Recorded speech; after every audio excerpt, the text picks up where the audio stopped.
Hello and welcome to CTC Nations E-League Season 1, our first attempt at running this championship. My name's Yanis Meh.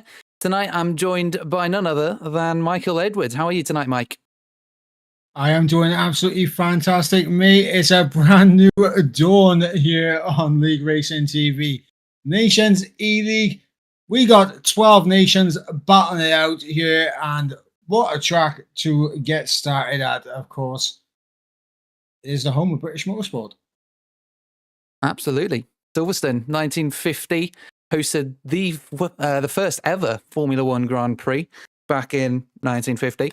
And, of course, has the coveted Gold Cup that gets passed on from race winner to race winner every year. And tonight, it's hosting our qualifying session for the championship, where we've got two sessions, so to speak, two qualifying sessions lined up. The first one at Silverstone and the second one in Sao Paulo Interlagos, or for its full name, Circuit Autodromo Jose Carlos Pace. You can tell it's been a long day. But yeah, we've got those two sessions lined up, and how it basically works is the qualifying time from each nation's driver will get added up at the end, and then the top 10 will proceed to then participate in our upcoming championship. Round 1 starting in 2 weeks. Considering the social races previously, Mike, I think we've got a pretty good grid. Yeah, absolutely. A very competitive grid as well. It's going to be so close for all these nations in terms of just jockeying for position, because you just need to make sure you do not have a horrible first qualifying session, because it really does put you under pressure when it comes to the second one. Of course, Silverstone is a track that everyone knows like the back of their hand. When it comes to Brazil, the margins are so fine. If you are a couple of attempts off at Silverstone, you could be in some serious trouble when it comes to Brazil. Absolutely. Absolutely. And speaking of Silverstone, actually, we were there for our previous social race, weren't we? For both Lobby 1 and Lobby 2. We saw some interesting stuff there. Some very controversial stuff there as well. But I'm sure our viewers are dying to see what's going on track. But before we do, just need to show you our quick calendar for the upcoming championship. As you can see, round 1 hosted on the 30th of July. That is 30th. 30th. TH, not F, Yanis. That's 2 weeks from now. Again, Wednesday, 7 p.m. At the moment, BST, but it might change to GMT as we turn the clocks backwards, is it, for the winter? And then, of course, the rest of the championship. 10 rounds, 10 teams should make it very, very interesting indeed. But before we even go on to the actual action, we need to show you guys the Pivot Media logo. These guys are sponsoring this championship for us, them and Gridfinder. Super, super helpful. In case you don't know, Gridfinder it basically helps you find races and stuff to do and to compete in, while Pivot Media is a marketing agency offering graphic and video designers to elevate your brand or business. And if you want to check out our stream description, you can find out their X's there as well. And when I mean X's, I mean Twitter address. I'm not quite sure. How do you say that, Mike? Is it right? The X address? It doesn't quite sound right. Yeah, I think the X ad and that works now. But yeah, it's confused me since it's changed over, so don't you worry. Yeah, same here. Although to be fair, I didn't use Twitter until it changed to X. But anyways, that aside, let's actually cut to some on-track action, shall we? Cool. So, there we go. As you said, 12 teams participating for 10 spots in the championship. At the moment, 9 teams have set their first laps, and they have 13 minutes left to set their best ones. What are we looking at here, Mike? Well, I mean, right now, early lap time's coming in at 25.2 from Aaron Ramirez, and honestly, a very good lap time from the Spaniard. They're topping the times nice and early for him. That'll be a good little confidence boost for him. Obviously, Riley Mackay for the Australian team, the Aussies there in second. And then this is going to absolutely test my pronunciation skills, but we're going to go for it. And in third place right now. It's just going to bring up the full name by here. Yes. Kariz Brzezinski for the Polish team, currently in third. Yeah, I think names are going to be the big one for us as commentators. I mean, we've had trouble already in the social races. I think it's just the everlasting commentators curse that no one wants to talk about. But I usually see it as a nice balance, BOP, so to speak, a nice balance of performance. We get cursed with having to pronounce these dodgy surnames, and every now and then we can hand out our own commentators' curses. But I have made the point in the past as well, you cannot do a deliberate commentator's curse. It's, you know, it's at the accidental, oh dear, he's going to hit the wall, and then he does. So yeah, we have to deal with the surnames. You guys have to deal with us potentially being some prophets and soothsayers in the progress of a weekend. Yeah, absolutely, and of course it is definitely going to be one of them ones where the names are going to trip us up from time to time, but we'll do our best to pronounce them as best as possibly can. Anyone that wants to phonetically write it out for us as well, that will be much use to the pair of us. Absolutely. It usually is that someone needs to correct my pronunciation on a name, because I can usually get it fairly close, but it's always just that last little bit. There was a guy I had to pronounce the other day. I think he was Polish, I think, Gabriel Nipte, but it was like Nibte, and people were saying I need to pronounce the E a bit more. Some people were saying I need to pronounce it different. It was all over the place. But number 5, the driver in P5 at the moment with a 125.4 driving for Germany, it's just Tom. I like Tom. It's the easiest name to pronounce out here. Yep, Tom currently in P5, Zara there in P.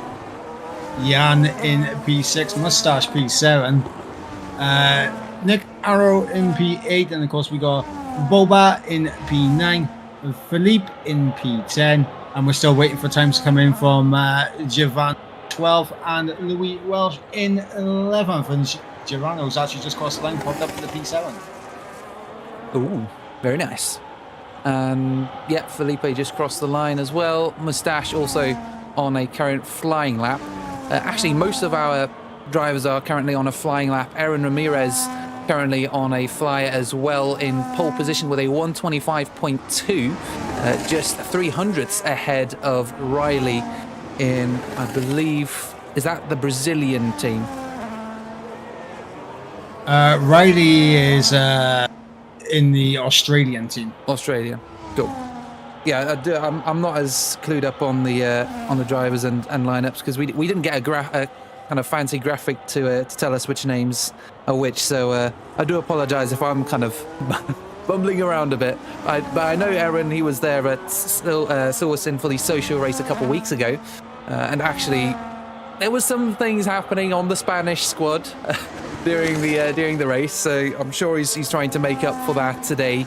And he's not doing too bad overall. I reckon his next lap should be fairly quick as well. I mean, he's currently 300ths clear of Riley, as we were saying earlier, and it's also quite a close gap between P2 and P3 for Chris. But yeah, Aaron Ramirez comes across the line now. He's almost a 10th clear. Mass is just about holding in there. No, it's more than. Is it more than a 10th? No, it's less than a 10th. Less than a 10th clear.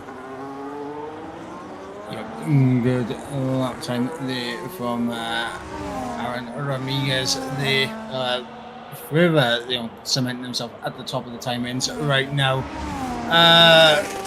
As we just had the first lap time come in from Louis Welsh, so every single person has now set a lap time.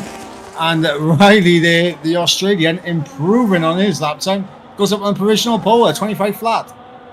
Lovely, lovely stuff.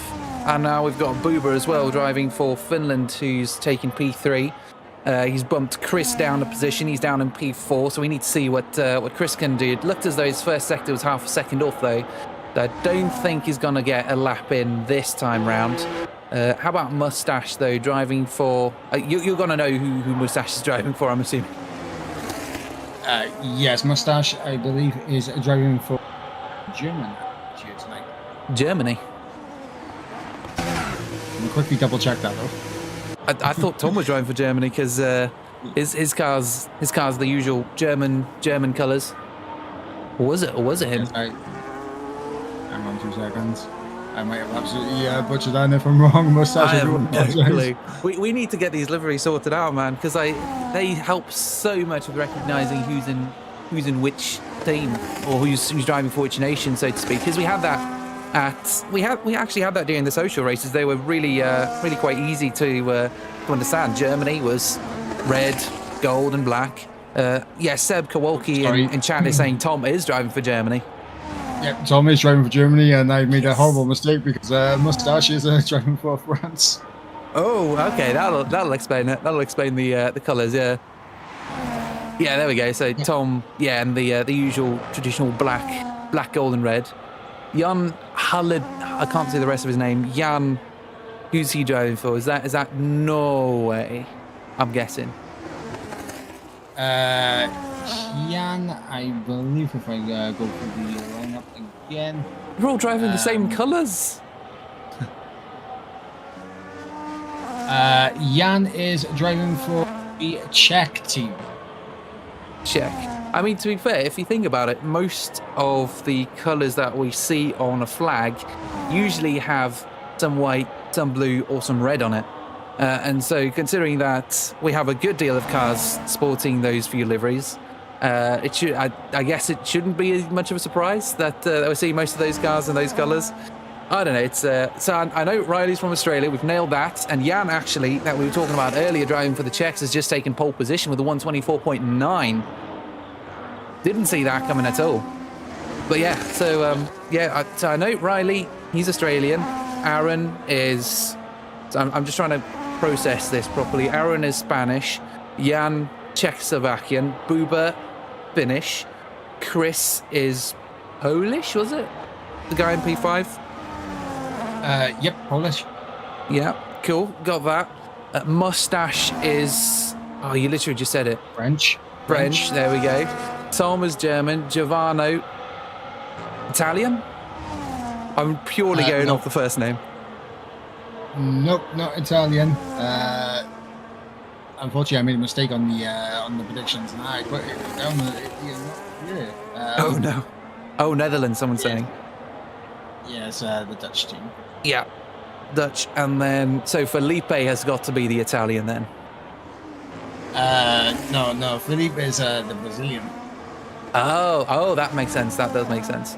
But why is he driving the green and yellow car? And why is Riley driving the green and yellow car? I don't understand this. This doesn't make any sense. Riley's driving for Australia. Australia's color green. Oh, true. They're sporting colours. Yeah, true. I was going by flag. Sorry. Oh, but then Felipe should be driving a yellow car. But I mean, I didn't think we've actually seen him out on track yet. But yeah, so Giovanni then driving Giovanni. Who's Giovanni? I'm sorry, you literally just told me who Giovanni was driving for. It wasn't Italian. Giovanni is driving for the Dutch team. There we go. And who is Louis Welsh driving for currently in P12 with a 126.8? Louis Welsh is driving for the British team, Team UK, and it's not here in Silverstone so far. Yeah, it's not quite been their day yet. They've had some success in our first social race, but yeah, I guess not tonight. And who is Nick Aro finally in P11? Who's he driving for? Nick Aro.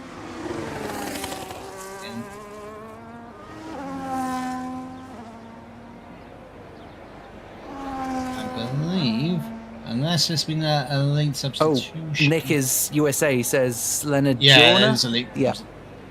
Yeah, it's a late substitution, I think, for the American team. But yeah, that was the only nation I was thinking I didn't see. I don't know why I got it in my head that there had to be an Italian Italian team. Well, I mean, they're just so key to motorsport, isn't it? Ferrari having the stranglehold in F1, you know, being there from the start. It only made sense, you know, that there was an Italian team racing. well, I mean, obviously there was a squad prepared for the Italians a few weeks ago. I'm guessing it was a late pullout for the Italian team, and obviously I didn't see that, so that's why they were initially in the predictions. But don't worry, guys. We now know that they are not, so don't you worry.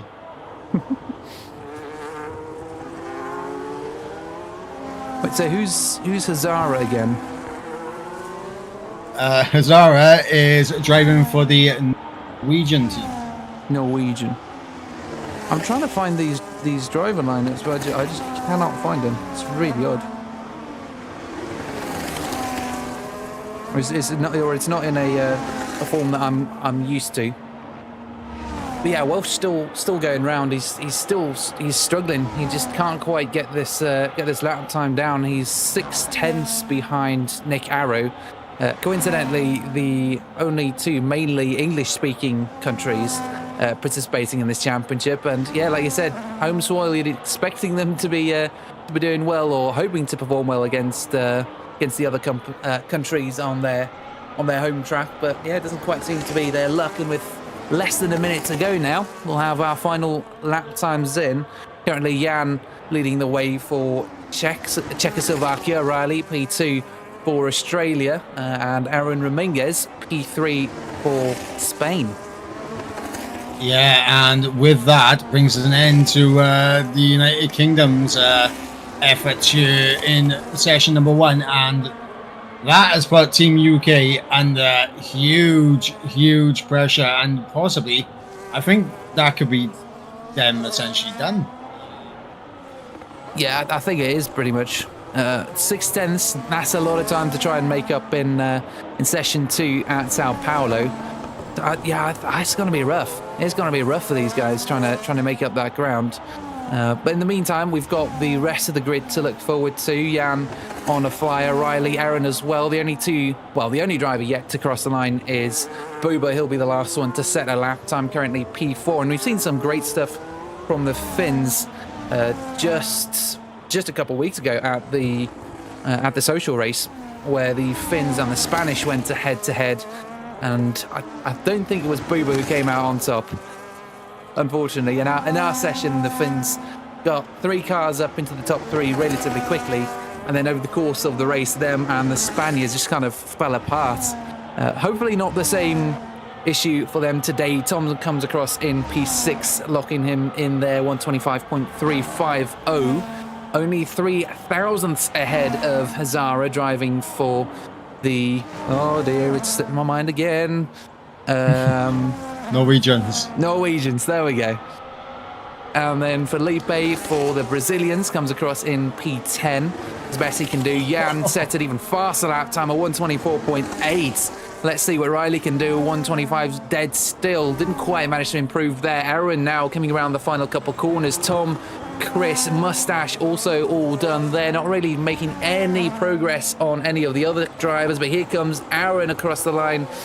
And just shy, 2 thousandths shy of Riley's time. P3 for him. Nick Arrow, P4. Buba is still on his flyer, but he has invalidated his lap time.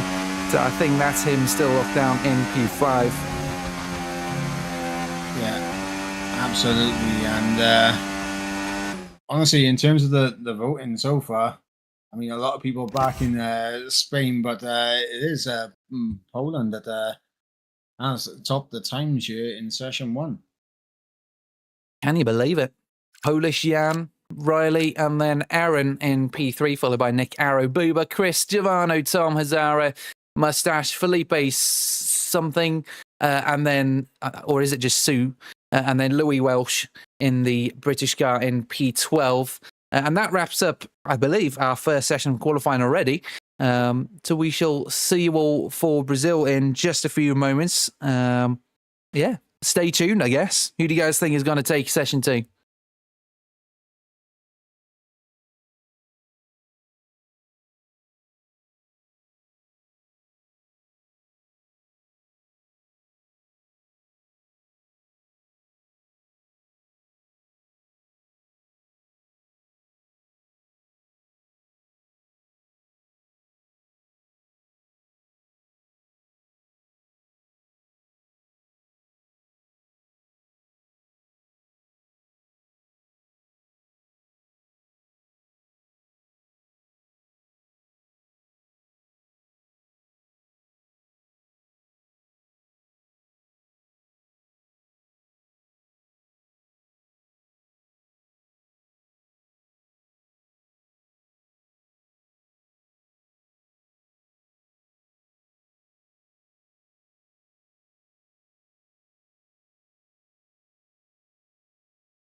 Hello and welcome back to the CTC Nations E-League Championship. Tonight you join us for qualifying, and at the moment you find us in a bit of a dull spot. We are now between the first and the second session of qualifying, waiting for the session at Brazil to go ahead. Sao Paulo and Interlagos wait for us in just a few moments, but we thought we'd come back online just for a little chat about what happened during the first qualifying session, set things up for the second qualifying session.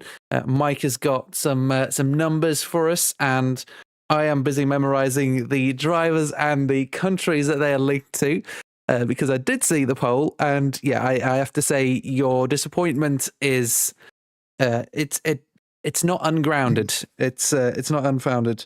I will definitely make an effort. So yeah, I guess Mike, yeah, what have we got to look forward to at Brazil?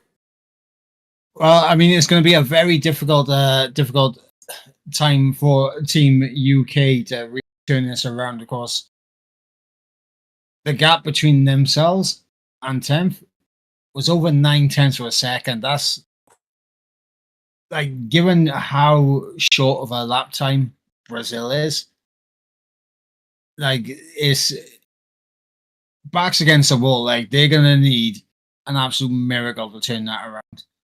And then obviously the gap from the team that finished in 6th, which I believe was, just quickly refresh my memory. The team that finished in 6th was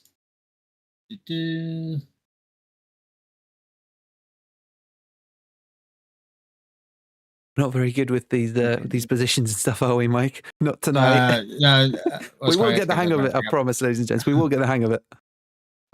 Poland were in 6th place. I'm sorry, we did think we mentioned that they were first. They were not first. It was, of course, Czechia that was first in the first session. But Poland were in 6th place, and the gap between them and the team that was 10th, which was the French team, the gap between those teams right there, it's just over 0.5 of a second. 0.5. That was all that was in between those 5 teams. So it's still very close. I mean, obviously the poll right now is showing the teams that were in the bottom 4.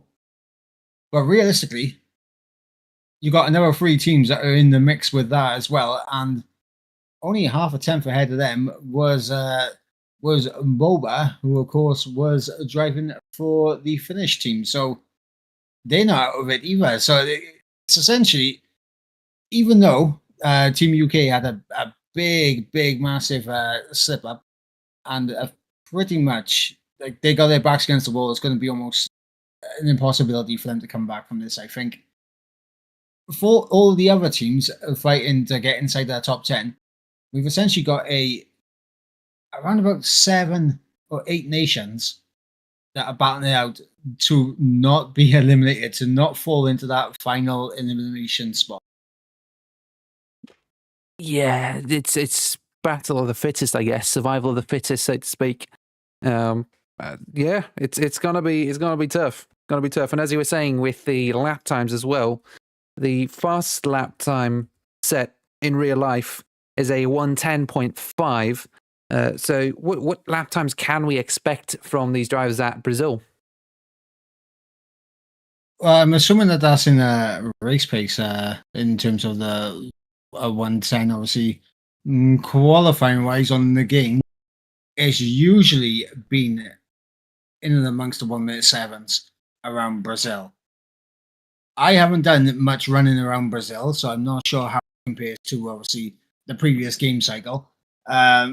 But I would be expecting 1 minute 7s from these guys at the bare minimum. Just because they've got the best, well, probably some of the best setups out there. They can just go full chat. Yeah, I mean, the lap time was set by Valtteri Bottas in 2018. It's not even the same car. And it was a 1:10.54. So yeah, slightly different circumstances. But yeah, tonight it should be quite interesting to see them battle. As you said, less than 0.5 between 6th and 10th. Yeah, it's gonna be tricky for the UK to come back. Yeah, absolutely. And there's exactly 3 tenths between 11th and 5th. So that's how close it is, like for that final spot. Obviously, Brazil right now are on the bubble. Like they are in that drop zone right now. They've got their work to do, but they are going to their home circuit, the Brazilian circuit. So are they going to pull out a Brazilian miracle and claw it back and get themselves out of the bottom two? Well, Who knows, guys? Let us know in the chat what you guys think. Well, I mean, we kind of tried to apply that knowledge to Louis Welch and the UK squad, but that ended up actually backfiring massively, putting them 1.4 seconds off the fastest lap at Silverstone. So yeah, I'm not sure if we maybe accidentally, maybe potentially, commentator cursed the Brazilian squad to and doomed them to P last at Brazil. I hope not. Because yeah, we thought that Louis Welsh was going to do all right because it was home soil as well. But I would like to think the Brazilians are a little more prepared. Hopefully. Well, I jumped on board with Louis a few times, and it just seemed that the car just wasn't stable for him. So maybe it was a time trial setup that what's called he hasn't had much experience with, and it's just the rear end is just very loose in the qualifying format. But yeah, I mean the UK I think is pretty much out of it, and it's a case of who is going to join them. That's the question. Yeah. Because I guess having the wrong setup sucks. But I guess also, per driver, some of them have a favorite track, some of them have a track that they're well tuned to, different driving styles, all these factors that add up, as well as potentially qualifying strategy, which we haven't talked about much in terms of how much fuel do we put in the car. Do we put in just enough for 3 laps of action? Do we put in just enough for an out lap, a flying lap, and an in lap? Or, were they running 2 flying laps and then they just kept on messing up their second flying lap? It's all these variables add up, I guess, at the end of the day. Yeah, I think they would have gone down to the very minimal fuel they can run out just so that they can get around the lap, maybe in a lean mix, and then obviously at the start of the lap, bump up their fuel to standard, and obviously inject the ERS into hot lap to get the laps underway. We are getting ready in the lobby as 11 of the 12 teams here. Just quickly looking to see who we are missing. It's a Brazilian driver, Davey, who's not quite showed up. Davey Iannarelli. Is it the home team? Gabriel Quintino is in the Brazilian car. I did see his name, and I know that he is Brazilian. Gabriella. Okay, write that down for the first notes. Gabriella. Okay. Yeah, there we go. Cool. So yeah, going live in just a few seconds here at Brazil. So you say it's Gabriello in the Brazilian car because no, it's isn't Gabriel, but it's Gabriel, but you got a bit excited. No. It's when I'm reading this.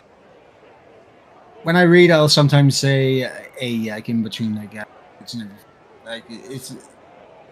it's one of those things I do when I start reading. But it's Gabriel Quintino who is in for Brazil. Quintino.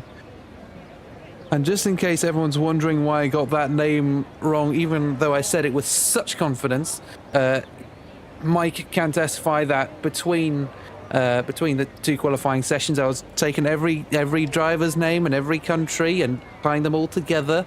And the name that we came up with was Davey, but now it's Gabriello Quintino. So don't blame me, all right? I did have that one written down, but for some reason it was wrong. Yeah, unfortunate. And I think the team that is missing, just running through, is the British team. So I think they know that the odds are insurmountable, and they are done. Oh man, I mean, to be fair, did we start with a full 12 we did start with a full 12 driver grid. It just took a while to form up, right?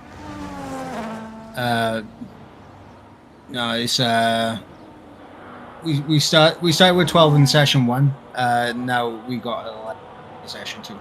Yeah. Okay. Oh yeah. Jacob Strode was supposed to be driving for them. They were 9/10 off 0.97 seconds off of P10, 1.404 seconds off of pole position overall. So yeah, fairly understandable, but that they do it. But at the same time, in real life, we're trying to simulate stuff. In real life, would you be able to just kind of pull out of a qualifying session like that just because you're not going to get fastest time? It's I don't know. It's kind of like a sportsmanship issue for me personally, but I tend to have fairly strong morals around it. I mean, it depends. I'm not sure if it was a case of them giving up, or maybe it was a case of just what's called the driver wasn't able to attend or something, and they couldn't make any more changes. I'm not entirely sure. We'll have to chase that. Yeah, I mean, I guess drivers have their reasons, and there's nothing much we can do about it except yap, I guess. Speaking of yapping, the drivers have started their flying laps. Raffi driving for Germany, or as his full name is on paper, Raphael Kunch, if that's how you say it. Also, Germans, please do correct that pronunciation. And anyone else who you might know and know how to pronounce their names, please call us out if we're saying it wrong. Sam Arling driving for the Netherlands, also did fairly well during the initial qualifying session. They're all on a flying lap right now, so Raffi will be the first to come across the line, sets an initial lap time of a 106.9, just like you said, Mike. Who will be the next to come across the line? I mean, I said that bare minimums I'd be seeing it 1:07s. I did presume that we could get into the 6s.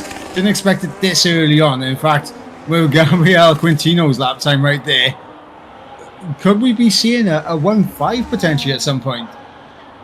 Or 1.4 seconds over the course of an evening. I mean, we did see a pretty large jump at Silverstone, so yeah, maybe not entirely impossible. But Gabriel Quintino will need to be sure that he's at the forefront of that if he wants to get his team up into the top 10, because of course, we were talking about earlier, 2/10 off of P10. He's not doing too bad to help his team's odds at getting up there. And neither is Cloud either, actually driving for the US, currently in P3 with a 106.7, and Oscar King driving for the Aussies, a 106.6 as well. We've already got 9 out of our 11 drivers setting a lap time here. At the moment, it's only Raffi, Ryan, and Naskai. Well, I say Raffi's in the pits. Naskai is the last one yet to set a lap time. Driving for Norway. Yep, got that one right. Norwegians, one of the teams that is under pressure as well. So definitely is got to be making sure that he's up there and doing the business for Norway, and we're going to see if he's going to be able to do that business.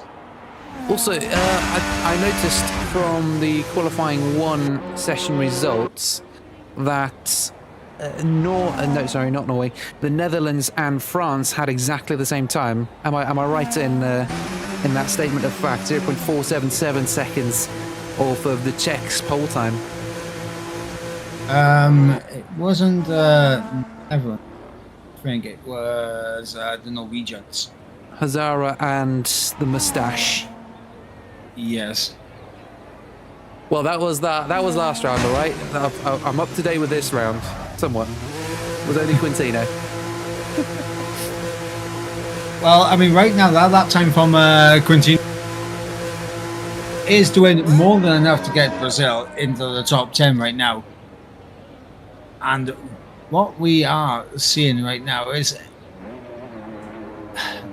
the Norwegians under pressure here, and that is going to be a big one for them to try and overcome, because you never really want to be invalidating on your first run, and Nascoy has invalidated early on pressure's going to build now. He has to get a lap on the board on this run. He cannot invalidate again. If he invalidates a second time, it could be a very, very techy situation for him come the end of the session. Yeah, it's going to be tricky.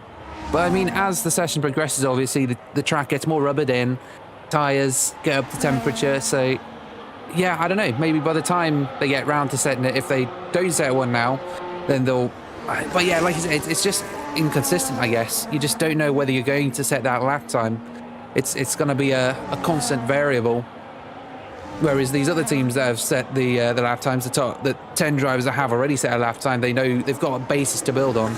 They can already know which corners they can improve on, which sectors they need to get faster in. And Rafi, he knows he's got to improve in that first sector, and he has already slightly, as he now heads into sector 2 as well. For Germany, currently P5 on the boards, and he's half a second off of that pole lap time. That's quite a big gap, but I'm sure it'll come down towards the end of the session as the drivers get used to the track, as they get used to the conditions, used to the car setups. Of course, they've been practicing while the other guys might have been doing their qualifying session at Silverstone, for all we know. Yeah, absolutely. And of course, this circuit, I think, is much easier to pick up invalidation. So definitely the time is needed to be invested in this circuit, for example. In terms of the teams right now that are down towards the bottom end, obviously you got Sam Allen there in 7th, of course, for the Dutch team, under a little bit of pressure, not a huge amount of pressure because of the result they got in the first session, but they do not want to get dragged into the battle at the lower end. Obviously Carlos there for the Spanish team doing decent in the P8. I think Spain right now are doing good enough to get themselves through. Chrisu for Finland. Now, the Finnish team, in terms of the session 1 time, they did pretty decent. So they also, in a similar situation to Sam, don't want to get dragged into that battle. But all eyes, in my opinion, are on NASCAR, because he has to get that lap time on the board. Yeah, if we can't get anything in, like, that's game over. And as you said, it's a circuit where you can pick up track invalidation so early. I mean, even just following Wojtek driving for the Czechs, turn 2 and turn 3, they're going to be hot spots there because you could be pushing the car so hard, and you know, you got laps invalidated from the get-go before you even gotten around to the rest of the circuit. This next section is also quite difficult. Turns 4 and 5, it's really easy to pick up some track invalidations there if you're running too much momentum. Then, of course, we've still got all the S's of turn 6 through turn 11. You know, Ferradura, Laranjina, SA, Penerino. I'm just rattling these corner names off in my head. Bico de Pazzo, Mergulo. And then, you know, it's basically every corner has the possibility to catch you out. And if you hit the grass as well, you know, just a little bit, there's not really too much curb here to save you if you end up going onto the grass on the inside or the outside of the circuit. So that's an immediate loss of lap time there as well. Yeah, absolutely. And I tell you what, I'm looking at these lap times right now. Obviously, we're still waiting for a lap time to come in from NASCAR. He needs a lap time on the board. But I'm looking at the lap time from Paulus, and I'm a little concerned right now for the Polish team. Oh yeah, 4/10 off of Sam Harling, and the Polish team didn't do too bad. They got P6, so about 4/10 off of the pole time. But yeah, they're now 4/10 off of Sam Harling, which is not exactly ideal. No, absolutely not. And obviously, Poland was one of those teams I was mentioning earlier that were in that group that was separated by half a tenth. So and obviously Norway was at the bottom of that pack. So there's half a tenth between those two teams, right? So this could be a big lap from NASCAR. He was just started his lap. If he can get a 7.1, that's Poland in the drop zone. Oh, and then it's on to Paulos. He's got that pressure. He knows he needs to perform now.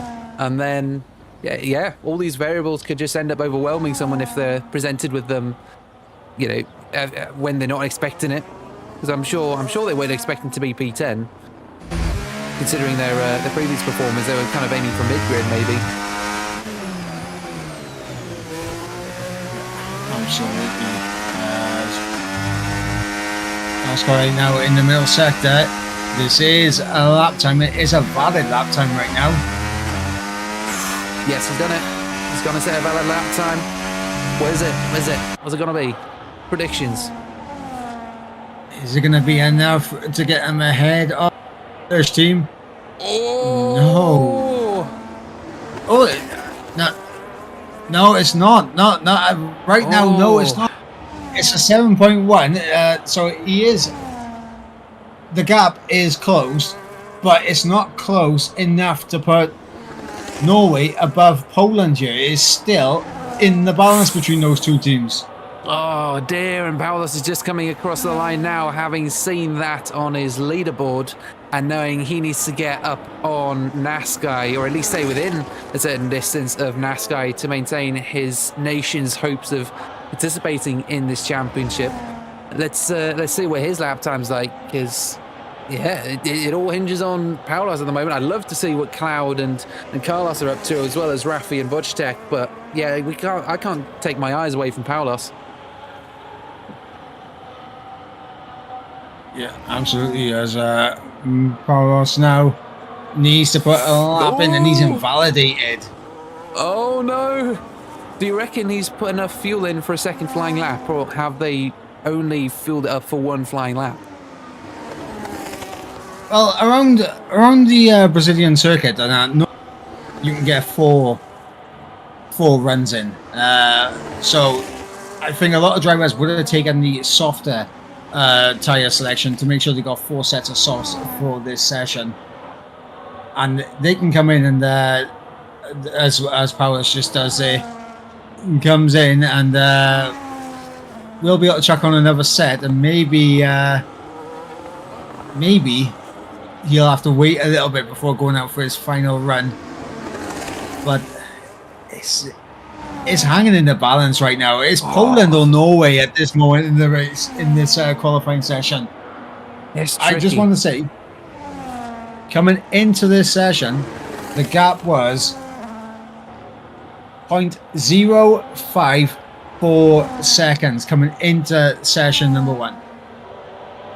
Coming into session number 2, sorry, 0.054. Oh.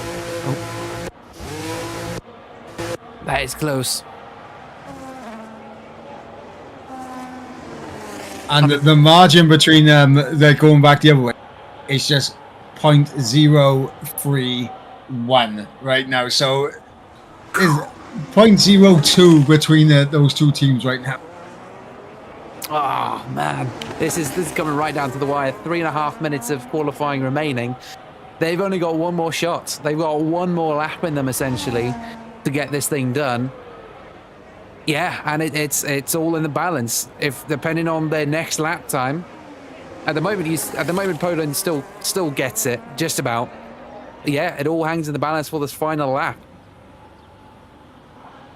Yeah, absolutely, and of course, Askai and Powers, the hopes of both of their nations hang on their heads right now. It's just so much pressure on those drivers. Obviously, coming into the session, the pressure was on Gabriel Quintino to put in an effort, because Brazil were 2 tenths off of the back of 10th place, so they were 2 tenths off of Norway and France coming into this session. Quintino has done a brilliant job. He's put himself up there, and he's got himself 4 tenths clear of what's called Sam Allen, which is a very good feat from himself right there. The pressure is now on Norway and Poland to improve on their lap time, and can they find enough time to maybe save themselves, but also, if both of them are able to find enough time, do they put anyone else under pressure? I mean, Sam Arling is only 200ths ahead of Vojtek, who himself is only about 1400ths ahead of Rafi. So they could potentially. So there's Czechoslovakia and then the Netherlands in P10 and P11. If Naskai and Paulos get a good lap off, how do their times compare? Netherlands and Czechoslovakia. Well, for the Netherlands were another team that were in that group of teams separated by less than around about half a tenth. They were the other team that was in that mix. Same with the German team as well. And I mean, Wojtek and the Czech team, I mean, Jan done an incredible job in Silverstone, so they got a little bit of flexibility. They can be battling for that seventh spot right now. But if Naskai and Paulus can find the time and maybe get themselves into 0.7s, into the 0.7s, there's potential there that they could end up dropping the likes of the Netherlands and Germany into this fight. Oh.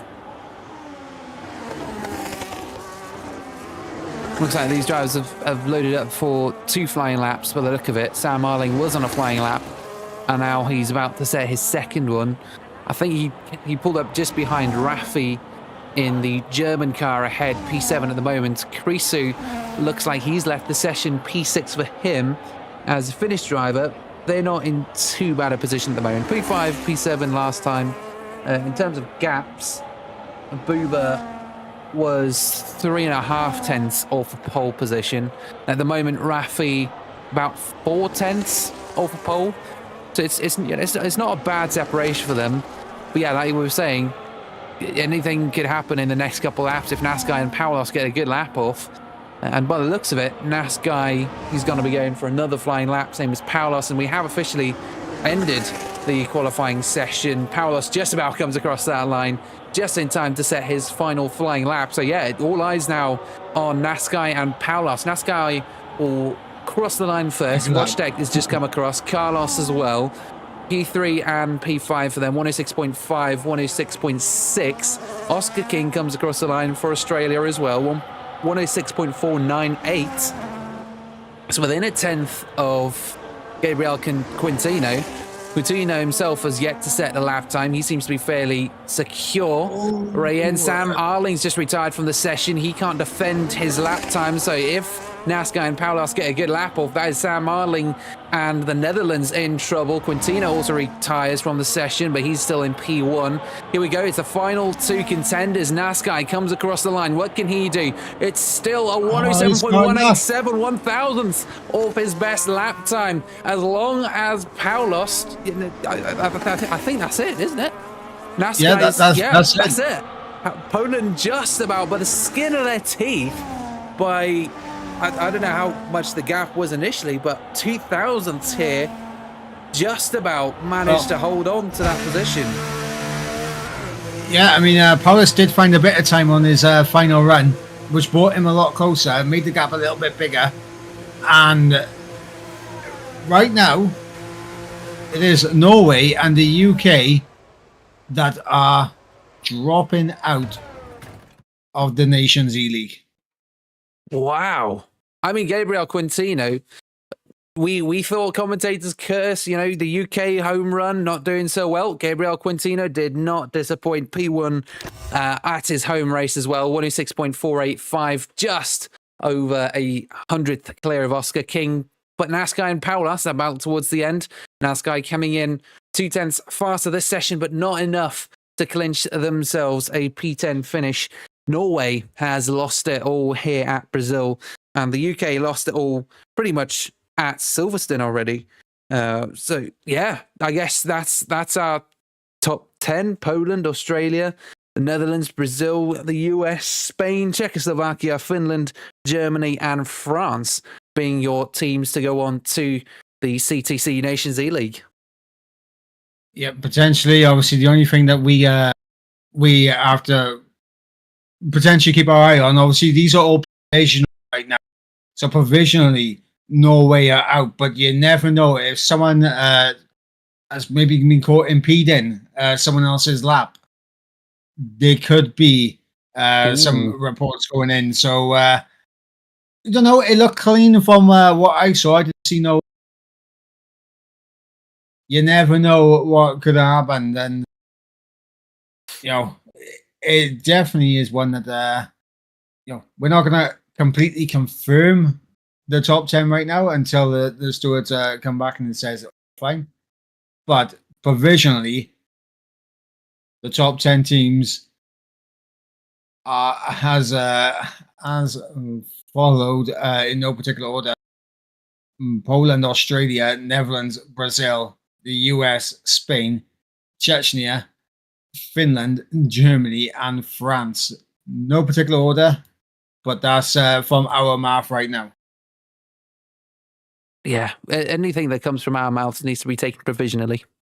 Yes. At this time. Sometimes you can take our word for things, but sometimes you also need to take it with a pinch of salt, like me and the driver names in session 1. That has convinced me to do better research on drivers and the teams for the next upcoming races, but hopefully we'll have the fancy graphics that make it all much easier to see.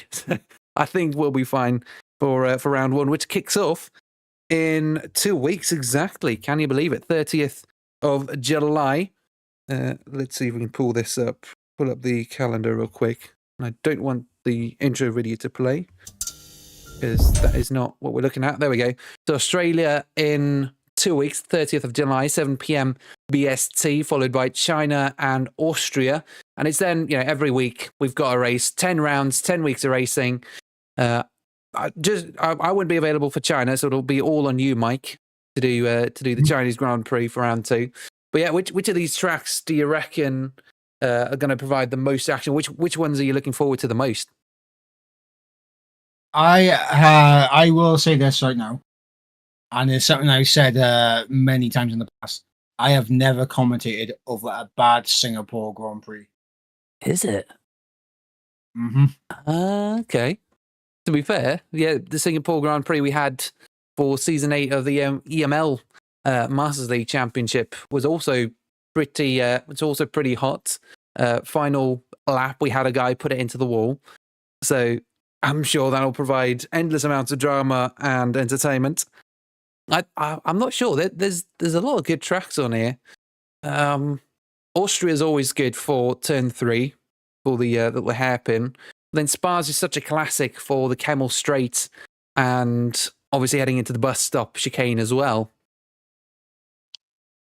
I mean, each track has its pros and cons, I guess.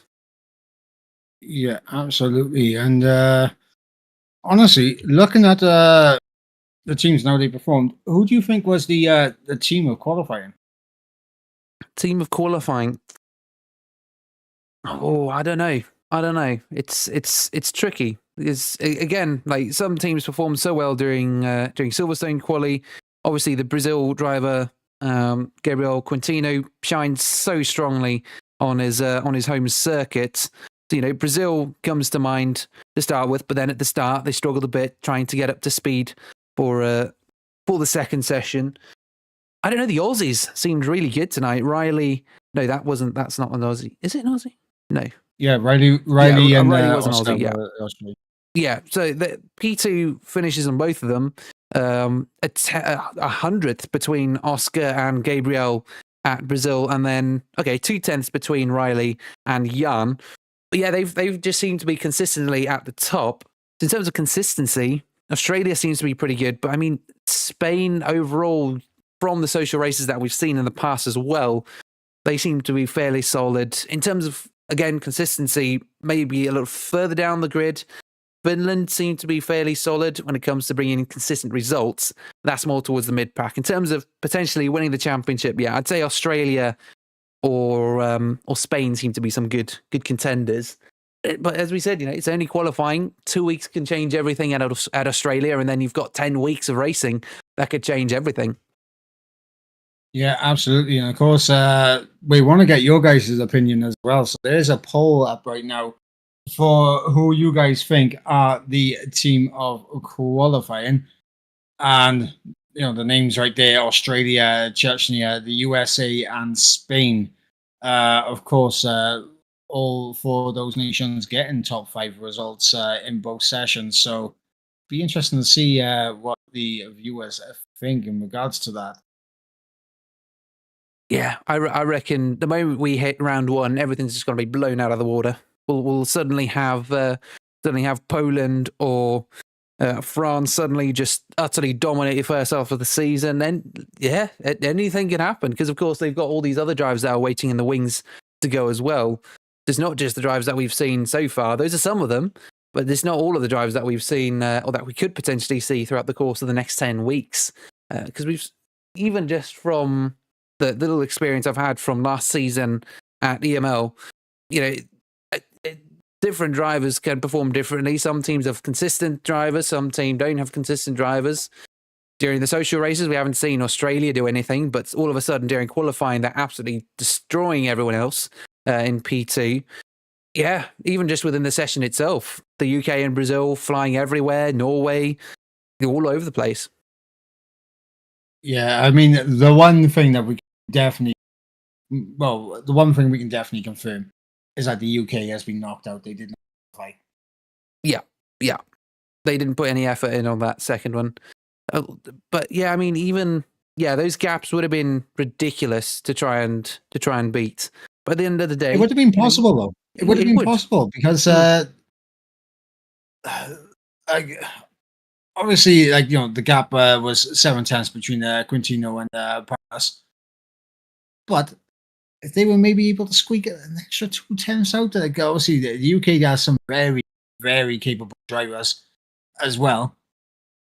It might have been possible because they wouldn't have had to overcome 9 tenths. They would have had to. Actually, no, it would have been 9 tenths, wouldn't it? Yeah, it was 9 tenths. Yeah, it could have been possible if they had the right driver in for Brazil, but it would have been very, very tough to do. Yeah, and I mean the conditions weren't changing enough either for that to happen. If you're going for a miracle race, you want miracle conditions, right? You want something that's just something that no one else is expecting. So maybe some torrential downpour, as we've seen during actual Formula One races in history. But yeah, even then, 9 tenths to P10, that's discarding any kind of effort from the Brazilians itself, and they've shown themselves to be pretty strong tonight. So yeah, I don't know. I don't know. A bit of a bummer having them leave, though. Definitely a bummer. Yeah, absolutely, and obviously it is a shame, but we've got 10 fantastic nations provisionally right now. We think provisionally will be proceeding to round 1. Of course, everything will be in the air. And in fact, I think we have the full 10 now sorted. Ooh.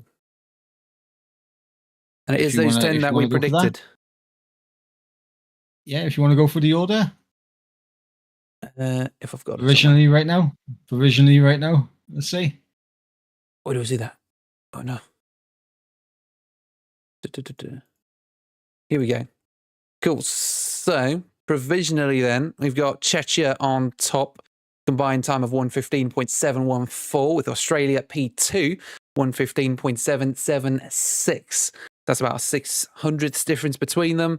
Spain coming in P3, 1:15.8, slightly off there. United States P4 currently provisionally at 1:15.877 compared to the 8:53 from Spain. Then got Brazil in P5 coming back with Gabriel Quintino in that second session, bringing them up to a 1:16.0. Finland, Friso and Buba putting in some consistent efforts. That's a 1:16.021, only 2,000ths of Brazil. So you've got the two extremes. You've got the one country that's just been staying consistent all kind of session long, and then you've got Brazil, who went from the low of Silverstone to the high of Brazil.